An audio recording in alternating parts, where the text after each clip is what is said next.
सलाम आदाब, मैं हूं इकराम और आप देख रहे हैं हिंद वॉइस।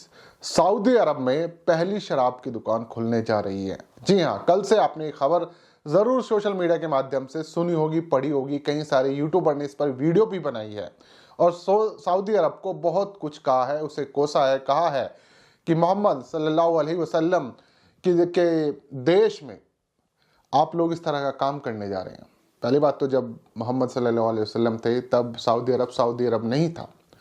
एक तरह से ये पूरा पूरा अरब था जिसमें बहुत सारे देश थे। आज सऊदी है, सऊदी एक फैमिली के नाम से बना हुआ है जिसे सऊदी अरब कहा जाता है। लेकिन कहाँ पर ये शराब की दुकान खुलने जा रही है और क्या इस दुकान में मुसलमान वहाँ बैठकर शराब पियेंगे, वहाँ पर अय्याशी करेंगे, क्या कुछ वहाँ पर होने वाला है, इस पूरी वीडियो में हम ये सब जानेंगे। क्योंकि बहुत सारे लोगों के बीच में गलतफहमियां पैदा हो गई हैं कि अब मुसलमान वहाँ का, सऊदी अरब का और दुनिया भर से जो मुसलमान जाएंगे हो सकता है वहाँ बैठकर शराब पिएं। लेकिन क्या इन बातों में सच्चाई है, क्या है इस पूरी खबर की सच्चाई, आज हम जानेंगे। खबर पूरी बताने से पहले आपसे अपील है कि वीडियो अगर यूट्यूब पर देख रहे हैं तो चैनल को सब्सक्राइब के बिना ना जाएं। चलते हैं इस खबर की तरफ। तो खबर जो आ रही है कि सऊदी अरब में पहली शराब की दुकान खुलने जा रही है। क्या यह बात सच है? बिल्कुल सच है। सऊदी अरब में एक शराब की दुकान खुलने जा रही है। शराब का आप कहें हैं जो बड़ी बड़ी कैफे होते हैं, रेस्टोरेंट टाइप होते हैं, जिन्हें बार कहा जाता है, शराब का बार एक तरह से खुलने जा रहा है। लेकिन कहां पर खुलेगा, किन लोगों के लिए खुलेगा, वो जरा जान लीजिए। सऊदी अरब की राजधानी है रियाद, जहां पर तमाम एम्बेसी होती हैं, दुनिया भर की एम्बेसी होती हैं। एम्बेसडर वहां पर होते हैं, यानी कि राजनयिक जिन्हें कहा जाता है, डिप्लोमेटिक जो लोग होते हैं, उनका आना जाना वहां पर लगातार रहता है। उसमें तमाम अलग अलग दुनिया के लोग, सबसे ज़्यादा एक तरह से इंडियन कहिए, इजिप्ट वाले कहिए, या फिर और तमाम आसपास की कंट्रीज़ के जो लोग हैं, उनका आना जाना वहाँ लगातार रहता है। और वो लोग अपने देश में खूब अय्याशी भी करते हैं, शराब भी पीते हैं, तमाम तरह की चीज़ों को अंजाम देते हैं। तो इन लोगों के लिए जो दुकान खोल रहा है सऊदी अरब, वो इस इलाके में खोल रहा है। ध्यान दीजिएगा, जहाँ पर ये सारी एम्बेसी हैं, जहाँ पर डिप्लोमेटिक एरिया जिसे कहा जाता है, वहाँ पर ये दुकान खोली जा रही है। उन्हीं लोगों के लिए खोली जा रही है और यहाँ पर साफ तौर पर कहा गया है कि ये सिर्फ गैर मुसलमानों के लिए है। और उसमें भी तमाम तरह की कंडीशन लगाई हैं और उसके लिए भी आपको पहले से आवेदन देना पड़ेगा, रजिस्ट्रेशन कराना पड़ेगा, वो भी मैं आपको बताऊंगा। ये तमाम तरह की कंडीशन पहले से ही लगा दी हैं ताकि कोई मुसलमान वहां आसपास भी ना फटके।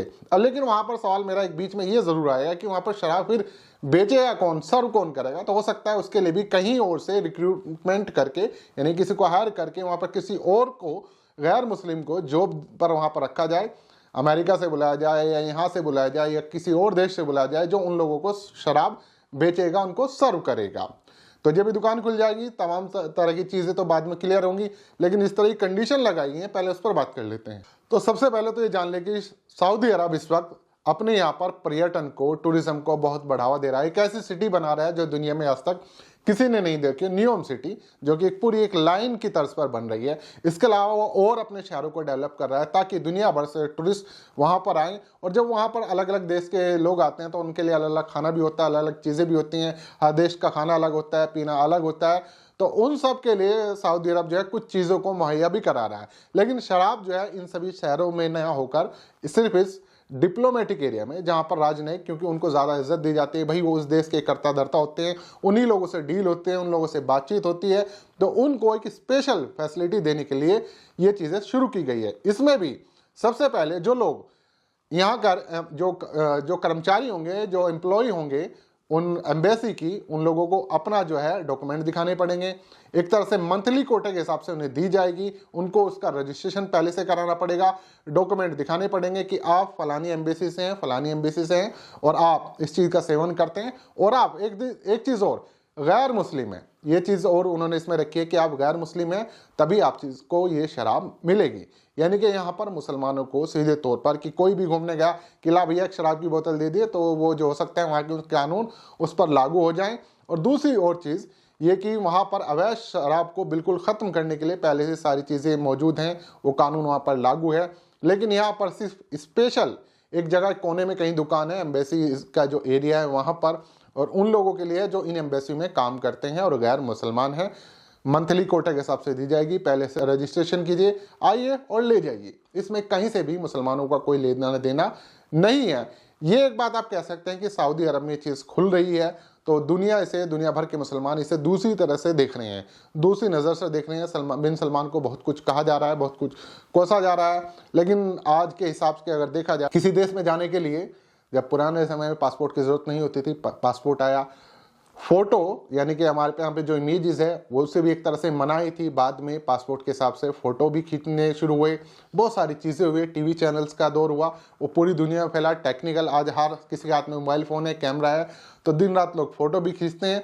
तो कंडीशन के हिसाब से सऊदी अरब ने एक कंडीशन रखी है कि उन लोगों के लिए, ना कि मुसलमानों के लिए। और राजधानी जगह पर खुल रही है, जैसे मैंने ये सुर में लिखा है कि कहाँ पर खुलेगी, तो राजधानी में यानी कि रियाद में खुलेगी और एम्बेसी के एरिया में ये चीज़ खुलेगी। ना मैं समर्थन में हूँ, ना मैं खिलाफ में हूँ, लेकिन यह है कि सऊदी अरब ने जिस तरह की कंडीशन लगाई है उससे मुसलमानों को कोई लेना देना नहीं है।